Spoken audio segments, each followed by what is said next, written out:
Havendo quórum regimental, declaro aberta a terceira reunião ordinária da terceira sessão legislativa da 20ª legislatura da Comissão de Economia, Ciência, Tecnologia e Inovação da Assembleia Legislativa de Santa Catarina. Inicialmente, coloco em discussão a ata previamente entregues nos gabinetes da segunda reunião ordinária da Comissão de Economia, Ciência, Tecnologia e Inovação, realizada no dia 26 de fevereiro. Não havendo quem queira discutir, coloco em votação. Os favoráveis permaneçam como estão. Aprovada a ata. Passamos, então, à ordem do dia, discussão e votação de parecer do deputado Nilson Berlanda, relator da matéria PL 090 de 2024. Por favor, deputado. Relatar um projeto. Sérgio Guimarães. É um nome meio esquisito aqui, mas é voltado ao mosquito da dengue. Institui um método Wolbachia. Wolbachia? Já explico. Obrigado, deputado.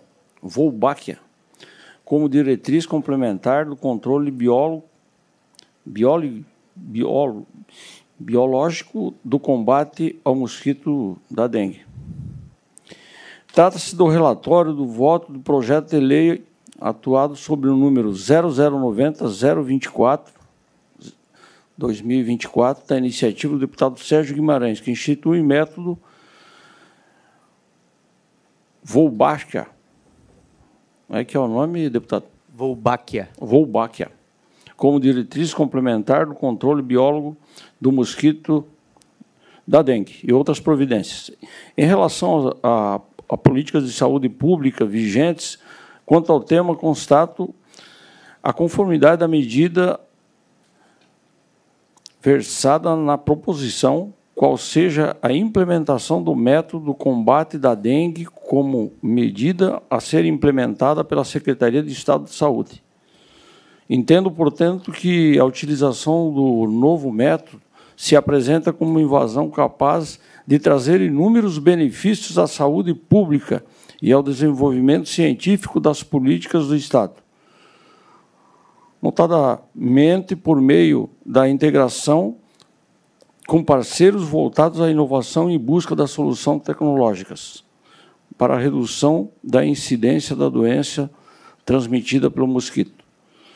Diante do relevante interesse público do controle de doença em Santa Catarina e da aderência temática às atribuições dessa comissão, concluo que a proposta merece ser aprovada neste Parlamento. Portanto, o parecer é pela aprovação do projeto, senhor deputado. Coloco em votação, em discussão, o parecer do relator. Eu gostaria de explicar, inclusive, do que se trata esse método, deputado. E presentes aqui, aliás, agradecendo a presença do nosso vice-presidente, deputado Jair Mioto, presença aqui também do deputado Nilson Berlanda, e online nos acompanha o deputado Fabiano da Luz, Thiago Zilli e Carlos Humberto. O método Wolbachia é um método de fabricação de mosquitos com uma bactéria Wolbachia, que o cientista que descobriu tinha esse nome, então deram o nome para essa bactéria. Eles inserem essa bactéria nos mosquitos, é uma fábrica de mosquito, e eles inserem essa bactéria no mosquito e depois soltam esses mosquitos no meio ambiente para que eles se reproduzam com outros mosquitos naturais. E os mosquitos que saem, as larvas, né, que saem desse acasalamento, eles vêm sem nenhum vírus, nem Zika, nem chikungunya, nem dengue, nenhum desses vírus. Só 6 cidades no Brasil conseguiram trazer prioritariamente agora o método Wolbachia, e uma delas é Joinville. No ano passado, nesse período, nós tivemos mais de 37 mil casos confirmados de dengue em Joinville. Sabe quantos tiveram agora, depois de soltarem mais de 70 milhões desses mosquitos no ambiente? 334. Então, foi uma queda de 99% nos casos, na incidência de casos confirmados de dengue, mostrando que, efetivamente, essa tecnologia funciona. E está aí para os resultados de Joinville para aprovar. Nenhum óbito até agora, graças a Deus, e tomara que permaneça assim. Então, é muito pertinente a esse projeto de lei, e que o Estado também possa adotar aqui como uma forma complementar de combate à dengue, que é uma doença muito séria e que mata de verdade. Continua a discussão. Não havendo, os favoráveis permaneçam como estão. Aprovado. Indago os nobres colegas deputados se posso colocar um projeto de lei e um requerimento extra-pauta. Então, vamos lá. O primeiro projeto de lei é o número 0563, de minha autoria, que institui a Declaração de Direitos e Liberdade Econômica do Estado de Santa Catarina, cuja relatoria é do deputado Pepe Colasso, e eu faço explanação aqui para os senhores. Esse projeto de lei nada mais é do que a entrada do Estado de Santa Catarina num novo patamar de liberdade econômica, para que a gente possa ter atividades que são de baixo risco, declaradas por decreto legislativo e não por lei, como previa a lei anterior. Isso dificultava e engessava demais a inclusão de novas atividades que não necessitam de vistoria, ou seja, que não necessitam de um processo mais burocrático para abertura de empresa. Com isso, a gente consegue colocar centenas de novas atividades nessa lista e atualizá-la conforme a necessidade, conforme o governo precisar adicionar mais atividades de forma muito mais célere. E aí, assim, então, a gente tem um ambiente muito mais favorável para a abertura de empresas. Basicamente, claro, tem outras diretrizes aqui, todas nesse sentido de desburocratização, e eu coloco em discussão aqui para os senhores esse projeto de lei. Obrigado. Senhor presidente. Pois não. Quero parabenizar Vossa Excelência por trazer esse tema e propor essa agilidade, inclusive, de votação aqui na comissão, uma vez que nós já estamos em uma nova fase da história da humanidade com a tecnologia, e quanto mais nós desburocratizarmos a economia do Estado, tanto melhor, né, os acessos, os encaminhamentos. Então, parabenizar, e deputado Pepe Colasso também pelo parecer, tenho certeza que é favorável. Ainda em discussão? Não havendo, os favoráveis permanecem como estão. Aprovado o projeto de lei. Coloco ainda em discussão o requerimento número 0098/2025, de autoria do deputado Volney Weber, requerendo a realização de audiência pública com data a definir a ser realizada no município de Orleans, objetivando discutir o projeto de lei número 0010, de 2023, o qual dispõe sobre a classificação do tabaco nas propriedades dos agricultores produtores de fumo no âmbito do Estado de Santa Catarina. Em discussão? Não havendo o que querer discutir, em votação, favoráveis permaneçam como se encontram. Aprovado o requerimento. Atendendo ao requerimento número 004 de 2025, de minha autoria, aprovado nessa comissão, recebemos aqui, com muita honra, a presença do delegado-geral de Polícia Civil de Santa Catarina, Ulisses Gabriel, para debatermos e analisarmos estratégias de prevenção e combate à investigação dos crimes cibernéticos aqui virtuais no nosso estado. E eu já peço que o senhor tenha a gentileza de apresentar todo mundo que vem com o senhor também. Muito obrigado pela sua presença. Deputado Matheus Cadorim, é um prazer estar nesta comissão, importantíssima para o nosso Estado. Gostaria também de cumprimentar o deputado Berlanda, o deputado Mioto, o deputado Fabiano da Luz e o deputado Thiago Zilli, bem como o deputado Carlos Humberto. Em razão do convite, nós trouxemos conosco especialistas na área que atuam na Polícia Civil de Santa Catarina no combate a crimes virtuais. O delegado Gustavo Madeira, nosso diretor de inteligência, responsável por 2 setores. Um deles é o Cyberlab, que é o nosso laboratório cyber, e também responsável pelo setor de análise de fraudes financeiras. E nós temos um outro setor, que é o setor de contra-inteligência, que atua com o intuito aí de proteger estruturas da Polícia Civil e do Estado no que diz respeito a ataque cyber e outros tipos de ataque. Além do delegado Madeira, que é o nosso diretor de inteligência, está aqui o delegado Luiz Felipe Valles Rosado, que é responsável pela Delegacia de Repressão a Crimes de Informática da Diretoria Estadual de Investigações Criminais.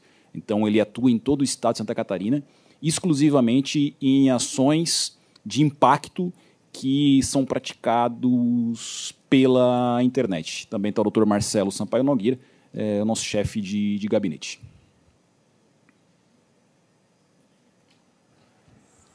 Obrigado a todos pela presença. E acho que a gente já pode passar a palavra diretamente para os senhores, porque, basicamente, né, esse foi um dos primeiros temas que a gente levantou aqui com relação à questão da cibersegurança. Santa Catarina, hoje, é um dos estados que mais tem incidência de crimes de estelionato virtual. Enfim, hoje, em torno de 1/5, segundo os registros aí, Em 2022, mais de 65 mil casos registrados, né? Porque eu acredito que isso seja subnotificado e que muitas pessoas têm vergonha, enfim, de dizer que caíram no golpe, né? Aqui em Santa Catarina, sendo que de todos os estelionatos no estado, 70% foram feitos de forma virtual, isso segundo a imprensa, né? Vocês podem nos atualizar desses números. Então a pergunta é básica, né? O que o governo está fazendo e o que nós podemos fazer para auxiliar nesse combate a esse crime, que hoje até existe um estudo da Bloomberg que mostra que o narcotráfico, a menor parcela de lucro dele é faturamento com droga. A maior é com crimes virtuais e roubo de celulares, enfim. E a segunda maior é postos de gasolina, ouro, tabaco, enfim. Então, a gente tem toda uma atenção, uma energia que precisa ser despendida para o tráfico de droga, mas a gente tem também todo um outro setor que ainda é mais lucrativo para o crime organizado, que não é tão vistoso, talvez, a prática do combate, né? Ela é mais nos bastidores, que eu gostaria que os senhores pudessem explicar para a gente tudo o que está acontecendo aqui no nosso estado com relação a esse assunto. Obrigado. Perfeito. Eu darei um panorama geral, depois nós entraremos em questões específicas e pontuais. Quando o governador Jorginho ele assumiu a chefia do nosso estado, ele chamou-me e indagou acerca dos problemas que eu via com relação à segurança pública. E eu disse a ele que, além da criminalidade violenta, que é aquela que tira a vida de alguém, que violenta sexualmente alguém, nós tínhamos um problema em Santa Catarina, que era o aumento exponencial dos crimes virtuais. Se nós formos fazer uma análise, em 2019, nós tivemos, de todos os registros da Polícia Civil, 28 mil casos de crimes praticados pelo meio virtual. Passado um ano, isso aumentou para 51 mil. Já em 21, chegamos a 117 mil casos, ou seja, um estelionato, uma ameaça, uma extorsão, todos os tipos de crimes em que se usa a internet, o aparelho telefônico celular, para a prática de crimes. Em 2022, nós chegamos a aproximadamente 143 mil casos. Então, veja que tivemos 28 mil em 2019 e 143 mil casos no ano de 2022. Muito em razão do processo pandêmico e muito em razão de um fato, que é o seguinte: a pena para um crime de roubo, em que o indivíduo entra armado num posto de combustível, é de 4 a 10 anos, com possibilidade de majorantes, ou seja, pode passar um pouco do 10, se ele estiver usando arma, se for organização criminosa, se for mais de 2 pessoas. E o crime de estelionato tem uma pena que é muito branda, e a vítima ainda tem que representar criminalmente para que se dê continuidade a um trabalho investigativo. Então, o que o criminoso tem pensado? É mais fácil nós migrarmos para o crime virtual, deixarmos de lado o crime violento, que dá uma repercussão social, a pessoa tem que entrar num lugar para fazer o crime, vai ser reconhecida, e partem para os crimes virtuais, cuja pena é mais branda, cuja distância pode ser de qualquer lugar, e a investigação se torna muito mais difícil. E aí, em 2023, a gente conseguiu diminuir muito essa curva de crescimento, chegamos a 152 mil casos. Então, tivemos aí um aumento de 9 mil casos, e em 2024 foram 165 mil casos. Desses deputados, é interessante considerar que os golpes representam grande parte. Então, por exemplo, quando se fala em golpe virtual, lá em 2019 foram 20 mil casos, em 2020, 40 mil casos, em 2021, 70 mil casos aproximadamente, em 2022, 77 mil casos. E em 2023, a gente consegue manter em 77 mil casos. E nós tivemos um aumento no ano de 2024 com 84 mil casos. Aproximadamente 70% dos estelionatos hoje são virtuais, como o senhor bem salientou. E nós tivemos uma outra problemática em 2023, que foi um atentado em uma creche em Blumenau, que, é bom que se diga, causa uma grande repercussão internacional. Porque já havia acontecido um caso em Saudades, no ano de 2021, e acabou não se criando nenhuma política pública pautada na proteção e repressão de crimes desse porte. Não se criou nenhum protocolo que fizesse com que nós tivéssemos uma contenção desse criminoso. E, via de regra, fora o agressor ativo, aquele lobo solitário, grande parte dos indivíduos que praticam esse tipo de crime, ele mantém contatos com outros criminosos pela internet. E cito como exemplo situações que acontecem na prática, deputado Berlanda. Uma menina com 12, 13 anos, ou um menino com 12 ou 13 anos, começa a conversar num ambiente como o Discord, que é um ambiente de conversas para jogos online, ou no Roblox, ou em outro jogo virtual. A partir de determinado momento, pessoas que simulam ter a mesma idade começam a conversar com essas crianças ou adolescentes. Só que são adultos, altamente preparados, que estão ali para obter vantagens financeiras e estimular a prática de crimes. Então, esses indivíduos começam a trocar fotos com esses jovens ou essas jovens. De repente, as fotos vão se tornando cada vez mais obscenas, cada vez mais escrotas, e o indivíduo, então, diz o seguinte: olha, se tu não me mandar mais fotos assim, ou tu não me mandar dinheiro, eu vou divulgar essas fotos.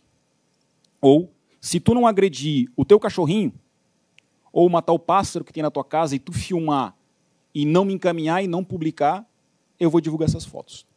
Então, o que o indivíduo faz? O indivíduo começa a gerar uma ação agressiva na vítima. Depois pede para filmar agredindo um irmão ou uma irmã. Depois pede que corte os pulsos. Depois pede que a pessoa pratique um suicídio ou um ataque em escola. Então, é algo que é progressivo. Então, esse meio virtual acaba sendo um local de estímulo. Então, aconteceu o fato em Blumenau. O que nós fizemos? Nós fizemos um estudo de alguns países que já há bastante tempo enfrentam essas dificuldades, porque ninguém quer aqui inventar a roda. Nós temos que ver como países como Israel, Alemanha, Japão, Estados Unidos e países subsaarianos ou até aqui da América, como Colômbia e Chile, enfrentam essas dificuldades.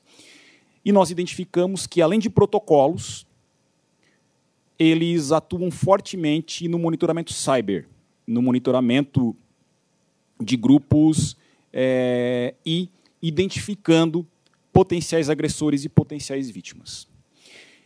E, a partir de então, nós criamos, dentro da Polícia Civil de Santa Catarina, inclusive está aqui na Assembleia para a formalização, um Cyber Lab, uma gerência cyber, que tem por finalidade atuar exclusivamente. Então, nós pegamos 3 policiais, fornecemos a eles funções gratificadas de R$ 1.296, FG2, que são muito baixas perto do que eles, por exemplo, recebem no Ministério Público. Nós temos 4 policiais atuando no Ministério Público no Cyber GAECO. Então, nós temos 3 na Polícia Civil. Perdemos 2 policiais para iniciativa privada, que foi casos de multinacionais, big techs, que contrataram os nossos policiais, ganhando $20 mil por mês para atuarem para eles. E aí nós criamos uma pequena gratificação, e esses jovens acabam fazendo um monitoramento da rede. Nesse período, desde que nós criamos ele, em agosto de 23, nós tivemos 272 atuações do cyber dentro da área de tecnologia e de monitoramentos. 134 desses 272 foram sobre ataques em escolas. Jovens, adultos, que estavam orquestrando ataques em estabelecimentos de ensino, sejam públicos, privados, de crianças ou até de adultos. Então, praticamente metade das nossas ocorrências do cyber foram de ataques em escolas. E é importante citar que Desses casos, 51 foram em Santa Catarina. Outros 83 foram em outros estados da federação. Então, Santa Catarina é o que puxa filas, depois vem São Paulo, de ações de investigação realizadas por nós. Só que não para no Brasil, deputado Mioto. Nós identificamos 6 casos de possíveis ataques fora do país. 2 no México, 1 na França, 1 na China, 1 na Itália e 1 caso em Portugal. Porque, então, nós não temos barreiras, né? O mundo cyber não tem barreira. Pode estar aqui ao seu lado ou lá na China. E tudo isso ensejou aí 53 ações judiciais com mandados de busca e apreensão de adolescentes ou até de prisões. Na segunda-feira pela manhã, eu vou citar um caso, eu recebi uma ligação, 7h30, do delegado-geral da Bahia, dizendo que eles estavam fazendo um monitoramento, através do Ministério da Justiça, de um jovem que faria um ataque numa escola na Bahia, estimulado por um grupo de pessoas. E, quando começasse o ataque, lá na Bahia, uma jovem de Santa Catarina, que mora em Balneário Camboriú, pularia de um prédio, lá naquela cidade. Então, nós conseguimos, através do MJ, fazer a identificação daquela situação e evitar que um crime acontecesse. Justamente nessa construção de engenharia social que o criminoso faz, usando a rede social. Nós também criamos, deputados, um setor que é de monitoramento de movimentações financeiras ilícitas, de fraudes financeiras. Então, os bancos entram em contato dizendo, tantas pessoas em Santa Catarina foram lesadas pelos criminosos A, B e C, ou, ao que tudo indica, podem ser essas pessoas. Então, o delegado Madeira, junto com o delegado Rosado, fazem um trabalho e buscam a prisão desses indivíduos. É um trabalho de inteligência articulado com as instituições financeiras. A gente não monitora a transação financeira de ninguém. A gente recebe demandas dos bancos de transações suspeitas de criminosos, via de regra, criminosos que praticam fraudes. Para os senhores terem uma ideia, nós falamos em números, esse crescente aí de números, a presunção é de que cada golpe desses aqui que eu citei, que foram 84 mil casos no ano passado, tenha um valor médio de R$1.000. São 840 milhões de reais que, em tese, saem de Santa Catarina para outros estados da federação e vão para mãos de organizações criminosas, como o senhor bem citou. Hoje, o Comando Vermelho, por exemplo, tem uma grande demanda de recursos que vêm da prática desses crimes. E esse é um grave problema. Mas, com a Delegacia de Repressão a Crimes de Informática, que recentemente fez uma operação em várias unidades da federação, com a Delegacia de Defraudações da DEIC sendo fortalecida e se permitindo que eles possam viajar, porque não há contenção de despesas para isso, deputado. Se eles precisam de passagens aéreas para ir ao Pará, para ir a Recife, se eles precisam receber diárias, o governador Jorginho determina que isso aconteça. Por quê?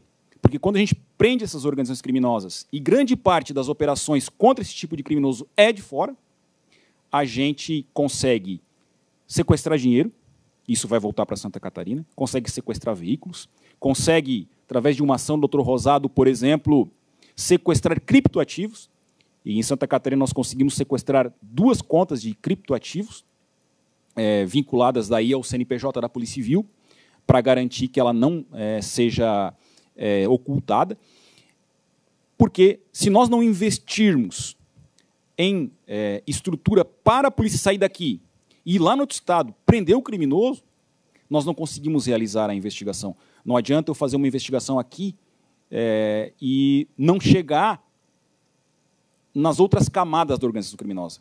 Eu posso indiciar aquele que primeiro recebeu o dinheiro na conta. Só que eu tenho que chegar em quem é o mentor. Então, a gente faz operações de falsos advogados, operações de falsas centrais de banco, estelionatos, em todo o país, fomentando essas operações e pagando as diárias para os policiais. Além de fortalecer a Delegacia de Repressão a Crimes de Informática e a Delegacia de Defraudações, O que nós fizemos? Nós criamos uma regra, e o que é o efetivo que se permite hoje é isso, que nas cidades com mais de 300 mil habitantes, como é o caso de Florianópolis, Joinville e Blumenau, nós tenhamos delegacias de crimes virtuais. Então, tem um grupo de policiais lá em Joinville, um grupo de policiais em Blumenau e outro aqui na capital, que atua só com relação a fraudes virtuais e estelionatos. E isso fez com que nós aumentássemos muito o número de operações policiais. O próximo passo é a criação dessas unidades nas cidades com mais de 200 mil habitantes, que daí seria Criciúma, São José, Palhoça, Itajaí e Chapecó, para depois nós irmos escalando à medida que o efetivo vai aumentando as unidades policiais de combate a crimes virtuais. Então, o que nós fizemos ao longo desse período? Criamos o Cyberlab, criamos um setor de fraudes financeiras, de monitoramento de fraudes financeiras, aumentamos o número de delegacias de combate a estelionatos e melhoramos ou estruturamos a Delegacia de Repressão a Crimes de Informática e também a Delegacia de Defraudações da DEIC. Nosso objetivo é continuar aumentando essas delegacias de estelionatos através de novos concursos públicos. Cada vez mais nós estamos qualificando os nossos policiais na Academia de Polícia para atuarem nessa produção de conhecimento de crime de informática. O Dr. Madeira e o Dr. Rosado são professores, inclusive, da Academia de Polícia, e cada vez mais nós estamos desenvolvendo na Polícia Civil tecnologias. Desenvolvemos um sistema único de denúncias, que Roraima está utilizando, Angola pediu para utilizar. Nós desenvolvemos o inquérito policial digital. Nós tínhamos um inquérito que ainda era híbrido, através de depoimentos virtuais, através de papel, e um escrivão de polícia perdia 5 dias por mês escaneando o documento para colocar no EPROC. Criamos um sistema agora vinculado ao EPROC gratuito, que nós desenvolvemos, a Polícia Civil de Santa Catarina desenvolveu, dentre outras ferramentas, como a de local de crime, que está sendo desenvolvida e quase pronta, em que o policial não precisa mais ir com uma prancheta e com um papel, ele vai só bater fotos e o relatório vai ser gerado pelo telefone celular, e outras inovações e parcerias com outras instituições, como o Ministério Público, a Polícia Militar, a Polícia Científica, o Ministério da Justiça através do Cyber, e agora nós estamos enviando um policial nosso que trabalhava no setor de análise financeira para o COAF. Ele vai ficar 1 ano no COAF, buscando aprendizados. Depois ele volta para Santa Catarina para atuar nessa atuação. Mandamos policiais para Israel, para a África, para os Estados Unidos, para a Colômbia, para o Chile, para buscarem conhecimentos nessa área. O delegado Rosado voltou agora, numa viagem que o governo investiu R$12 mil para ele e outro policial irem para a Argentina, fazer um curso de criptoativos, porque as pessoas também não vão mais utilizar dinheiro físico ou dinheiro em banco para a prática de crimes. Então, a gente tem que evoluir nessa área. E a gente tem trabalhado muito nesse sentido. O governador tem dado todo o respaldo para que a gente atue. É claro que, com relação à contratação de efetivo, a gente tem uma limitação orçamentária. Eu sempre digo que não adianta contratar só policiais civis, porque daí, se contratar só policiais civis, a polícia científica não vai fazer perícia, a gente precisa de laudos periciais. Também não adianta só contratar só policial militar, porque não vai ter policial civil para lavrar a ocorrência na delegacia.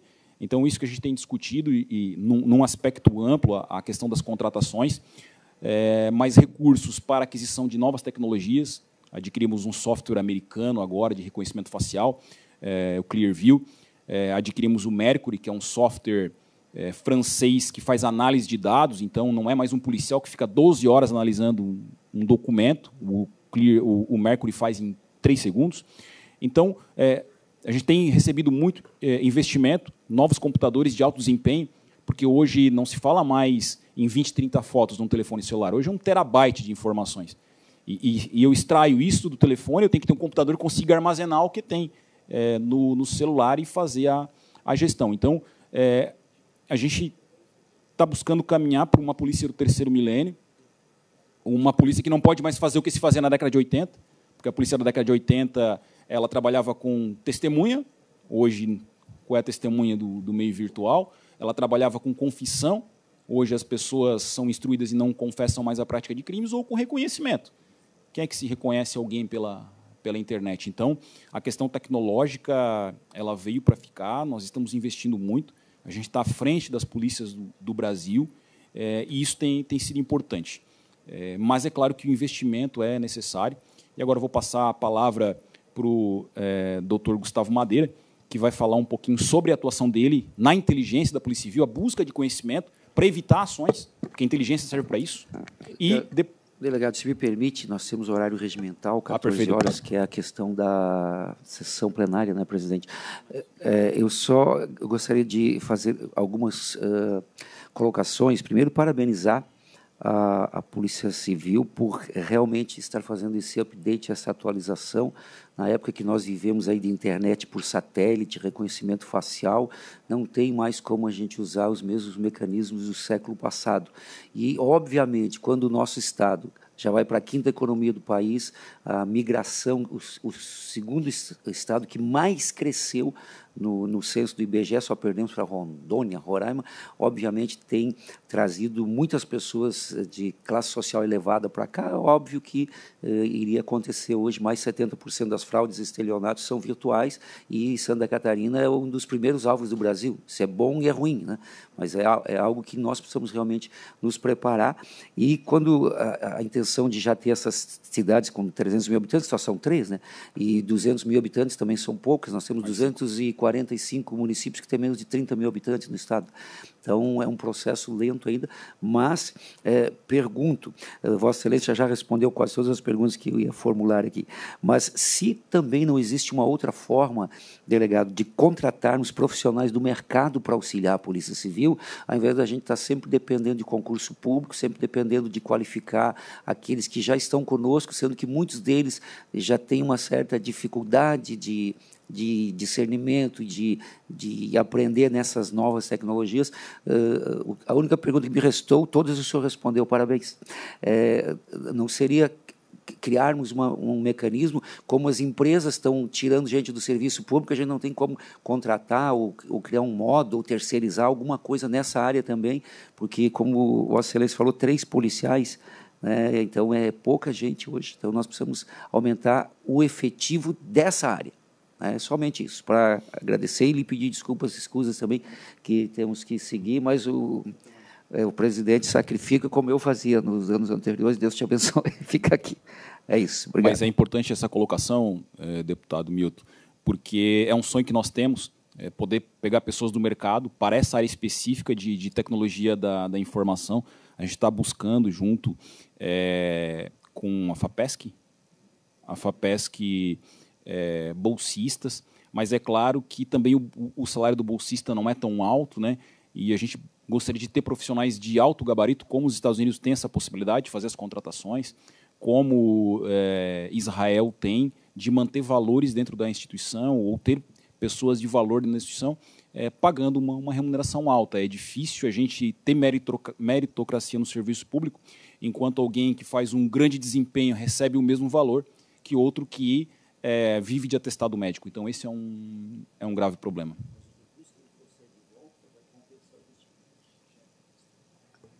Pode falar aqui. Obrigado, deputado. Pode falar. Da contratação dos administrativos para a gente liberar mais policiais para essa área. Nós temos uma discussão importante no governo, deputado, que é uma discussão da Polícia Militar, do Corpo de Bombeiros e da Polícia Científica, que seria a contratação de auxiliares administrativos, para que o policial que faz essa qualificação ele fique exclusivamente na investigação e os administrativos registrem boletim de ocorrência, façam um trabalho burocrático da delegacia. Porque pagar um salário, muitas de 16, 17, 18 mil reais em final de carreira para um policial, para ele registrar a ocorrência, nós entendemos que é caro, porque nós poderíamos ter uma pessoa que pode ganhar 2, 3 mil reais, né?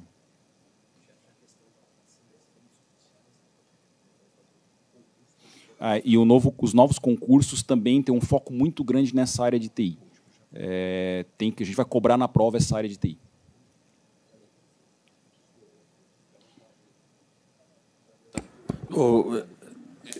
Eu gostaria de cumprimentar o doutor Ulisses, delegado-geral, bem como toda a equipe, pelo grande trabalho que vocês fazem em Santa Catarina.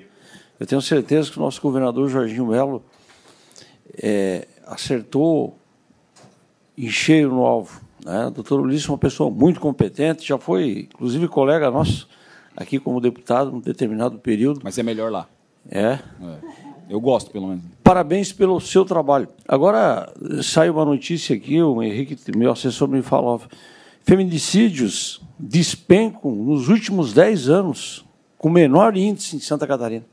Então, parabéns pelo trabalho de vocês, da equipe toda. E eu, quando vejo o doutor Ulisses empenhado em todas as ações da Polícia Civil, tudo que acontece em Santa Catarina, né, e quando fala, presidente, ele fala com propriedade. Ele deu uma palestra para nós agora aqui do que o que se faz e da maneira que se age em Santa Catarina. Acho que Santa Catarina é destaque no país pelo trabalho que vocês fazem. Parabéns mais uma vez e está de parabéns ao nosso governador por ter essa equipe competente que são vocês. Fala um pouco aí. Eu tô cansado. Falando brevemente, o doutor Ulisses já adiantou, mas a inteligência, nós basicamente temos duas estruturas hoje que realmente assessoram as delegacias nesse sentido, porque o que acontece? Em apertada síntese, a atividade de inteligência é uma atividade de assessoramento. Então, o que a gente faz ali é concentrar uma atuação para assessorar as mais diversas delegacias. Então, aquilo que a gente pode concentrar num lugar só para justamente trazer maior economia de recurso, né, um processo mais ágil, a gente faz ali por meio da inteligência. Então, basicamente, uma das estruturas é o Cyberlab, que realmente tem sido um sucesso. Grande parte do nosso trabalho, por exemplo, vai, né, para a delegacia da DEIC de repressão a crimes de informática. Muito do nosso trabalho também vai para a delegacia de defraudações e para todas as demais delegacias do Estado. Então, o que acontece? Basicamente, a gente ali faz monitoramento da rede, como foi comentado, ou seja, da rede mundial de computadores, né, da internet, em vários grupos, fóruns, chans, enfim, identificando possíveis ameaças, incitação, planejamento de ataque à escola. Então, já foram diversos casos, mais de 100 casos, né, como foi mencionado. Né, acredito que pelo menos, assim, tranquilamente, pelo menos uns 4, 5, tranquilamente poderia ter ocorrido realmente um ataque à escola. Né? Nós tivemos pelo menos um caso aqui o ano passado em Santa Catarina, um no Rio Grande do Sul, né, que inclusive foi evitado, eles ficaram muito agradecidos, foi evitado antes do menino ir para a escola, então deu tempo, a gente identificou tipo às 7h10 da manhã, e aí deu tempo de avisar, ir lá acionar a Polícia Civil, a Brigada Militar, e pegarem o menino antes de ir para a escola com a faca. Então, assim, felizmente já tivemos alguns casos assim que a gente pode dizer que evitou aí, né, mais um ataque aí no Brasil como um todo.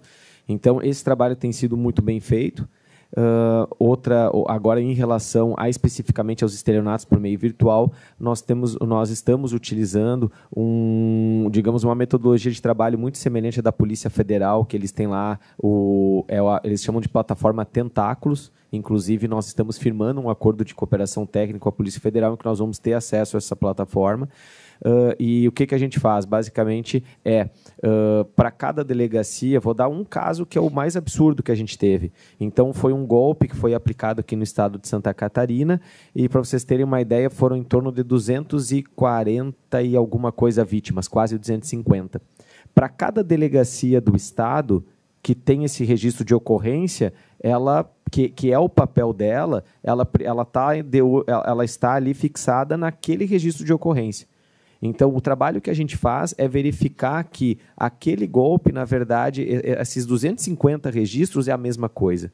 Então, a gente faz um trabalho de procurar verificar, né, a autoria, ou seja, abarcar a maioria dos elementos que a gente pode, ali por meio da inteligência, conseguir angariar e aí subsidiar essas delegacias para que elas cheguem mais rápido na solução.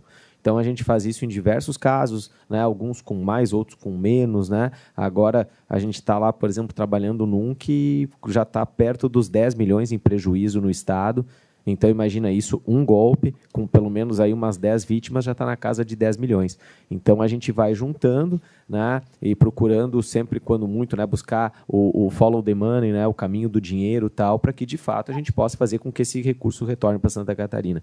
Então, a gente faz esse trabalho mesmo de assessoramento em conseguir juntar esses registros, porque, na verdade, ele é um ataque só. né? E aí a gente dá um assessoramento para as delegacias para agilizar o trabalho, então, das investigações. E aí, então, já passo a palavra para o doutor Rosado, né? Acredito que pode até utilizar um exemplo dessa semana, né? De 40, quase 50 milhões aí sequestrados aí pela Polícia Civil. Obrigado. Boa tarde, tudo bem? Então, eu vou falar da minha posição como policial da ponta, né? Então, o que a gente vê, e como o delegado-geral bem explanou aqui, a gente conseguiu fazer uma manutenção desses registros de estelionato, até porque a Polícia Civil ela teve em todos os lugares do Brasil. Nós tivemos em todos os estados e no Distrito Federal cumprindo mandados de busca e apreensão, cumprindo mandados de prisão desses indivíduos relacionados com o estelionato. E isso se deve muito aos esforços feitos para a emissão de passagem aérea, porque não tem como sair daqui para Belém do Pará de veículo, até se a gente for fazer... Ultimamente não tem nem como sair daqui e ir a São Paulo, porque se a gente for fazer uma conta de papel de pão, né, chefe?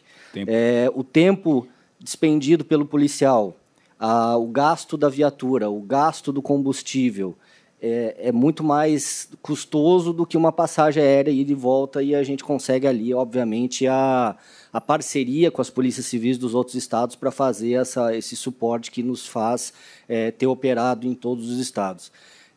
Uma situação que gera uma preocupação, obviamente, para a ponta são o desvio, obviamente. Quando a gente fala dentro do sistema financeiro nacional, ele é muito bem rastreável, a gente tem mecanismos, inclusive, doutor Madeira, com esse ACT que está sendo feito com o Ministério da Justiça e com a Polícia Federal, buscado recursos para a gente conseguir fazer o rastreio desse dinheiro, mas a gente tem uma situação, um problema, que é a transferência desses valores em criptoativos.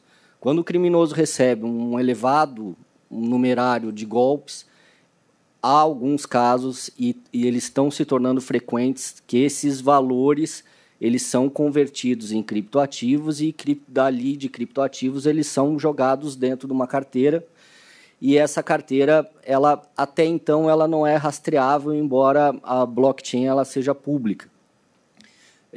O que a gente tem visto são situações que existem ferramentas, e a Polícia Civil está trabalhando na obtenção dessa ferramenta, mas, infelizmente, são ferramentas caras, que fazem a análise desses recursos, que conseguem captar, identificar para onde esses recursos dentro dos criptoativos estão sendo colocados, e isso a gente consegue fazer dali, como foi feito já por 2 vezes o sequestro desses valores e a transferência desses valores para o Estado. O que eu tenho visto bastante, presidente, deputado Berlanda, com relação aos estelionatos, é a falta de educação das pessoas, no sentido de que muita gente, assim como eu, pegou o celular quando não era nativo no celular. Então, a gente foi aprendendo a mexer com o celular e com a tecnologia, como as coisas começaram a ocorrer. Então, muita gente, e infelizmente os idosos sofrem bastante com esse problema, eles, em virtude do mecanismo e da agilidade que as coisas são feitas, eles têm dificuldade, às vezes são as vítimas maiores desses crimes de estelionato, até porque, em determinada parcela da população, as pessoas acima de 40, 45 anos são as pessoas que mais têm condições financeiras para fazer efetivo pagamento. Então, eu acredito que se a Polícia Civil, através da Diretoria de Inteligência, tem uma cartilha de prevenção a golpes. Isso está no site da Polícia Civil, é acessível a qualquer pessoa, mas eu acredito que é importante que seja muito mais divulgado, que seja muito mais capilarizado no Estado a situação da educação digital para as pessoas. Desde a educação digital para as escolas, e aí a gente vai voltar à situação dos ataques em escolas, de todas as residências que eu entrei nesses últimos 2 anos relacionados com ataque em escola, o que eu pude perceber são ainda crianças e adolescentes vítimas de bullying. O bullying ainda está presente nas escolas, de uma forma bem mais velada do que era antigamente, mas essas crianças, esses adolescentes, eles acabam se fechando num círculo, porque eles não têm amigos na escola, porque na escola eles são menosprezados, são vítimas desse tipo de violência, e eles acabam achando grupos na internet. E esse grupo na internet, para que eles sejam aceitos, eles vão, como o doutor Ulisses bem disse, eles vão sendo locados a fazer determinadas situações e, a partir disso, eles praticam essas ações, criam bastante medo, porque hoje, se pegar um Instagram, uma conta do Instagram e dizer que vai fazer um ataque em determinada escola, a escola vai parar, os pais vão para cima da escola, tudo acontece e fica aquela sensação, aquele temor, que é o que a gente não quer que aconteça, como aconteceu dia 5 de abril do ano de 2023 em Blumenau.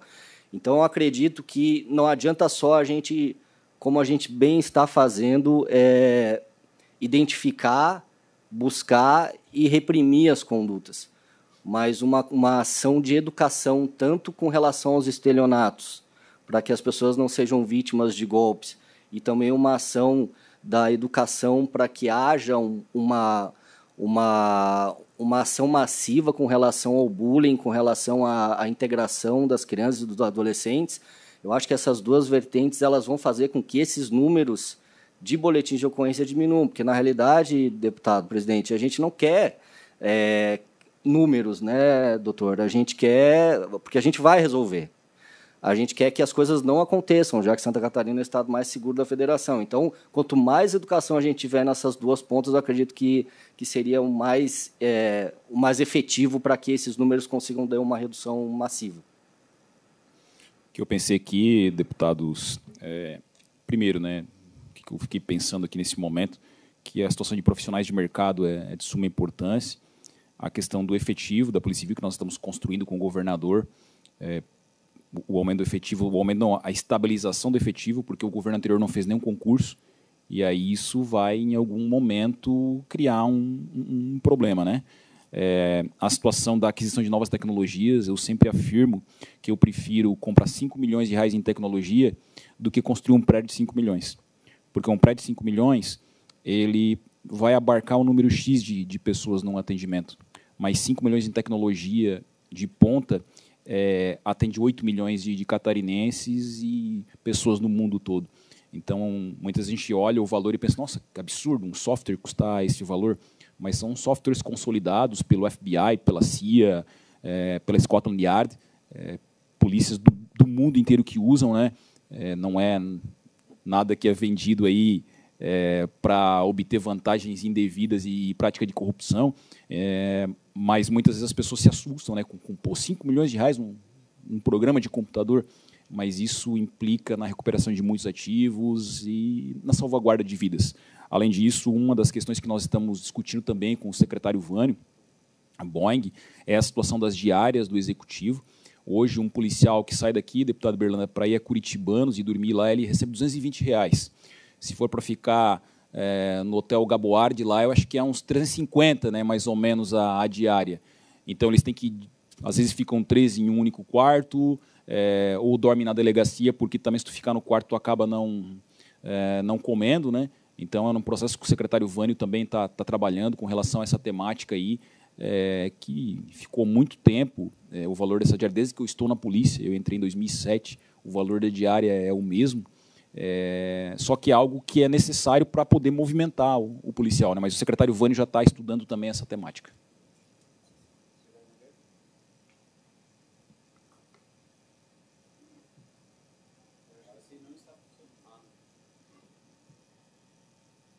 Presidente, deputado Berlanda, doutor Ulisses, com sua licença, só muito brevemente e até superficialmente, né, depois que os colegas falaram, mas trazendo aqui duas informações que a gente acompanhou.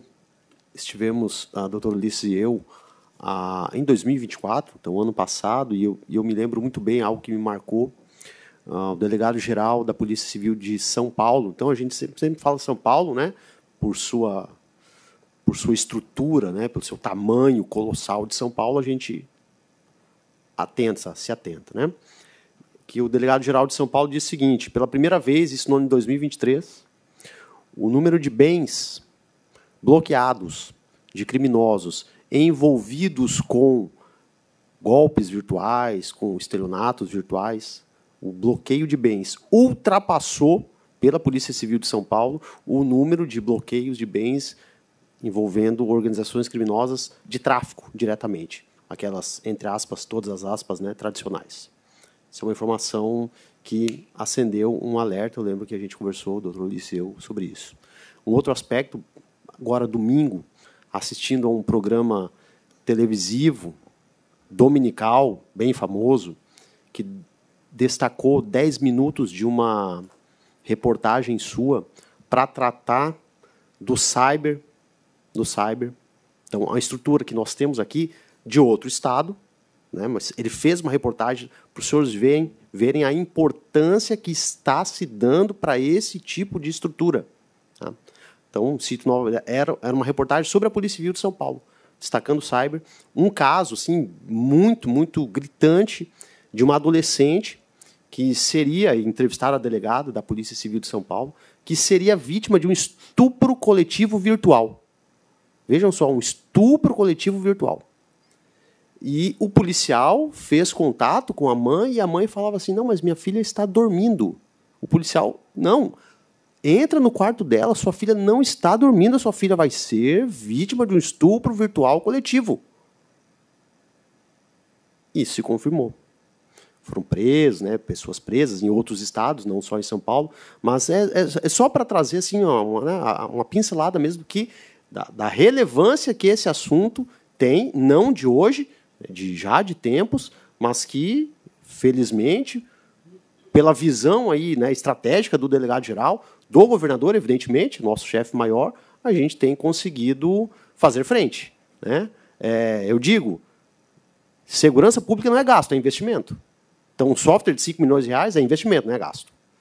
Diária bem paga é investimento, não é gasto.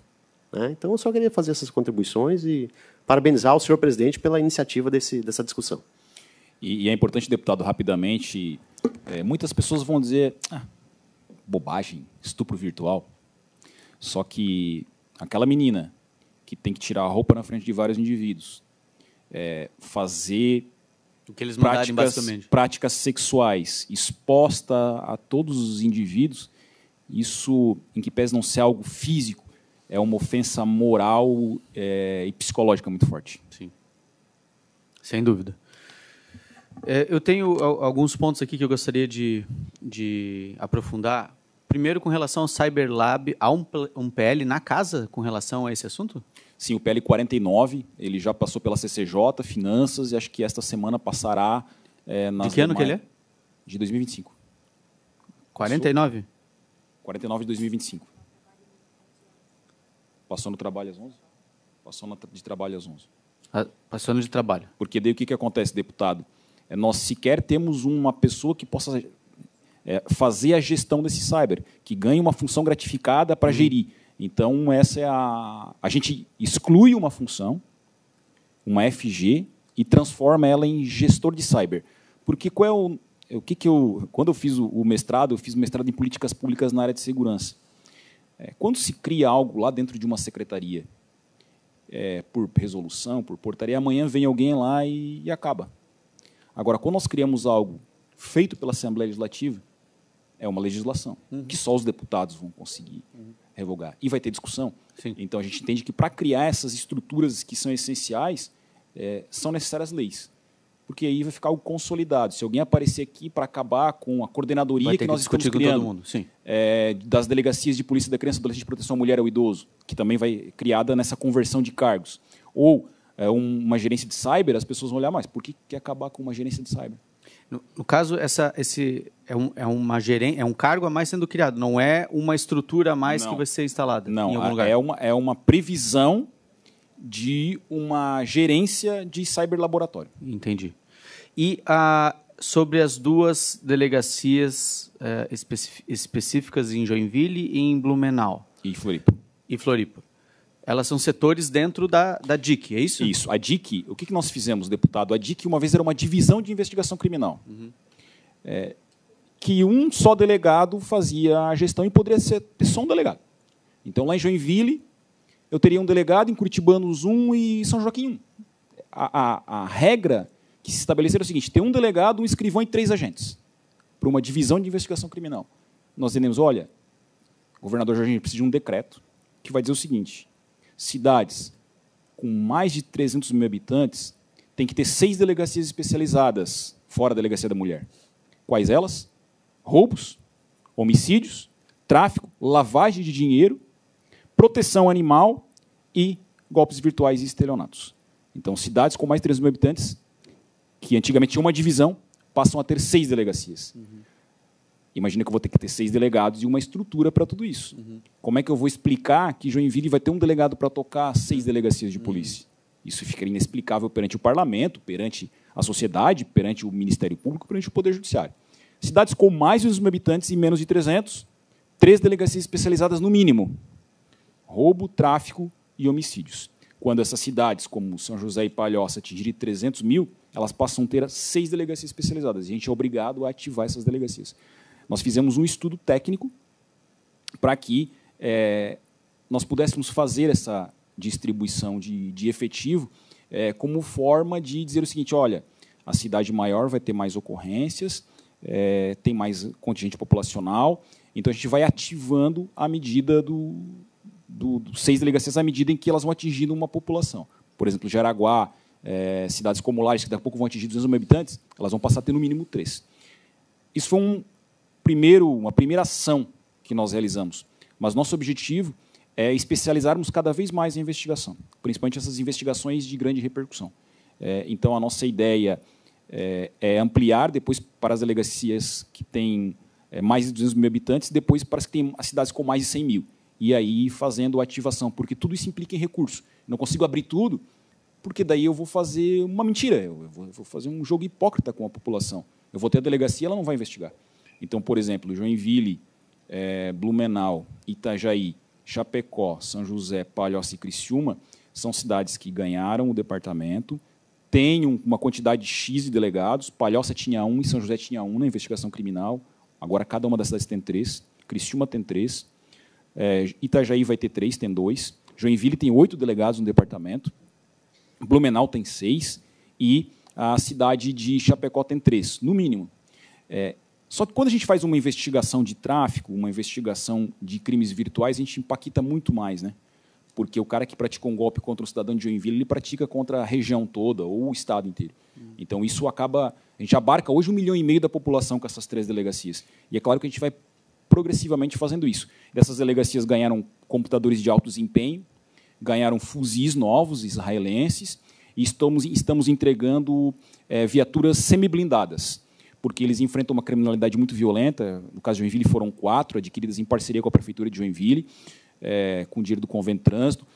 Entregamos mais 7 aqui para a região, vamos entregar Blumenau, Itajaí e também São José. Viaturas blindadas, semi-blindadas, na verdade, porque tem um escudo balístico na frente e nas portas, porque o policial precisa fazer o disparo de dentro, né, então não pode ser blindado o vidro.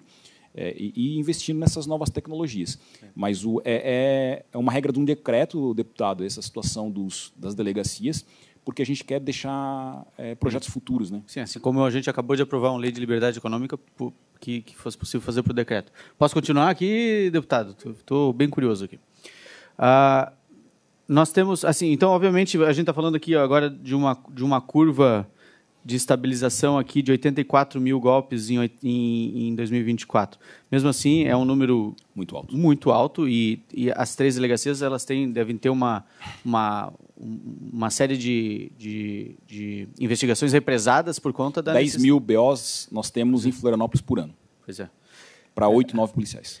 Falando especificamente de Joinville, nós temos tido conversas com muitos setores e a iniciativa privada, e aí eu estou até antecipando uma conversa, mas, enfim, eu acho que a gente já aproveita o momento que estão todos aqui, de parceria da iniciativa privada para ceder espaço físico, espaço virtual de primeira qualidade, para poder ter um setor, não só um setor dentro da DIC, mas uma delegacia específica dentro do condomínio empresarial, dentro da área de tecnologia, cercada por universidades, cercada por outros players do setor, que estão de portas abertas para ceder isso, e aí precisa entender como fazer isso, né? Mas para ceder isso, dependendo necessariamente só do policial, né? Perfeito. Hoje a nossa delegacia está no prédio da Delegacia Regional de Polícia. não fica no prédio do departamento. O Detran saiu de lá, né, deputado? E hoje é muito apertado o prédio hoje, onde está a DIC, que é a Central, DIC e 7ª DP. Nós estamos reformando o prédio da Delegacia Regional para abarcar todas essas delegacias especializadas. Mas é muito interessante essa ideia. O ex-presidente da FACISC, Sérgio Alves, já havia feito contato conosco a respeito dessa temática. É um desejo nosso que pode ser um case de sucesso para o Brasil. Então, é importante nós sentarmos para conversarmos sobre isso. Antes de vir para essa reunião, alguém me provocou sobre esse assunto. Falei, nós teremos semana que vem uma reunião com o delegado para falar exatamente disso. E estamos de portas abertas. Já há algumas parcerias regionais, né? E a ideia é que a gente possa expandir isso para ser o give back da comunidade, né? Isso aqui a gente está dando todo o suporte para que vocês consigam trabalhar com mais facilidade. Podendo aproveitar a oportunidade, já que há essa vontade, né, em Joinville especificamente, a Polícia Civil do Distrito Federal tem uma experiência interessante, porque, claro, o que acontece? Como a gente está tratando uma investigação que é sigilosa, a gente não pode colocar um terceiro para investigar. Porém, a Polícia Civil do Distrito Federal, eles tinham um contrato. Era uma empresa de Caxias do Sul, e aí essa empresa, o que eles faziam? Eles emitiam uma ordem de serviço e seria uma parte da diligência da investigação, que era basicamente localizar o servidor onde estaria hospedado esse site falso. Eles emitiam uma ordem de serviço para essa empresa contratada, a empresa fazia esse serviço sem saber, investigado, vítima, criminada, e aí eles identificavam qual que era o servidor onde estava hospedado no Brasil ou fora, até porque nós temos, por exemplo, no estelionato por meio eletrônico, por fraude eletrônica ou furto por fraude eletrônica, inclusive uma figura majorada no Código Penal quando o servidor, por exemplo, é fora do Brasil, onde está hospedado o site.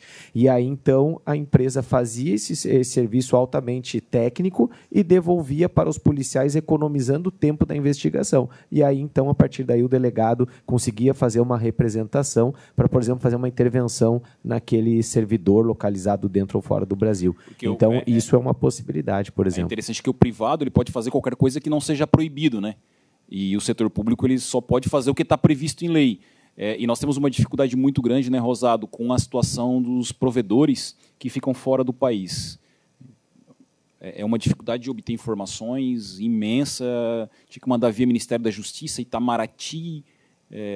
Aí o doutor Madeira conseguiu um contato lá com a chefe dos adidos das polícias do mundo inteiro, que tem aqui no Brasil a chefe dos adidos das polícias que estão no Brasil, né, de outros países, para conseguir fazer essa articulação mais rápida com o país de origem. Mas se a gente tem essa tecnologia, seria muito mais fácil de chegar muito mais rápido, né? Alguém cria, por exemplo, uma fake news parlamentar contra um deputado ou contra um político, e aí o cara está hospedado com o site na Itália. Uma burocracia, se para fazer um passaporte italiano já é uma burocracia, imagina pegar uma informação de um IP de um provedor. Show, né, deputado? Parabéns aí pelo assunto e, mais uma vez, aí parabéns toda a equipe. Eu acho que, em resumo, aqui, a gente alcançou nosso objetivo de entender um pouco do cenário atual, o que está sendo feito, né? Eu acho que Santa Catarina, por ser o estado mais seguro fisicamente, ele acaba tendo uma incidência cada vez maior de crimes virtuais e, por isso, a necessidade do fortalecimento dessa área da Polícia Civil e da científica, enfim, de todas as envolvidas, né? Me comprometo aqui, acredito que todos os deputados da nossa comissão, a entender essas questões de divulgação das cartilhas, como que a Assembleia pode ajudar, auxiliar nesse sentido, tanto de estelionatos quanto a questão do bullying, muito em voga agora de novo por conta da série Netflix, né? Parece que é preciso criar um negócio para mostrar o que está acontecendo e todo mundo sabe o que está acontecendo, né? Mas, enfim, é importante que tenha furado a bolha, né, da polícia e das vítimas e chegado até o público em geral o que está acontecendo. E eu gostaria muito, delegado Ulisses, da gente avançar nessa questão da conversa sobre a delegacia em Joinville. Tá? Estamos à disposição. Tá, assim, da parte que eu entendo lá da estrutural, hardware, escritório, eles estão só esperando. Tá? É importante, Joinville tem algumas cidades que são referência nessa participação social, né? Eu sempre digo, nas palestras que eu falo, nas associações empresariais do Estado, que Brusque, Jaraguá do Sul e Joinville estão à frente do seu tempo na participação social e empresarial nas coisas públicas. Sabe, a gente pode marcar, então, uma reunião lá com esse pessoal, com os delegados da Polícia Civil de Joinville, que são fenomenais, tá? Parabéns por aquela equipe lá, que é sensacional mesmo. A gente tem visitado eles com frequência e faz o trabalho muito bem feito, como toda a Polícia do Estado. Obrigado, delegado Ulisses, delegado Nogueira, delegado Rosado, delegado Madeira, pela presença. E, se tiverem mais alguma coisa a declarar, declaro encerrada a nossa comissão, a reunião da comissão. Obrigado.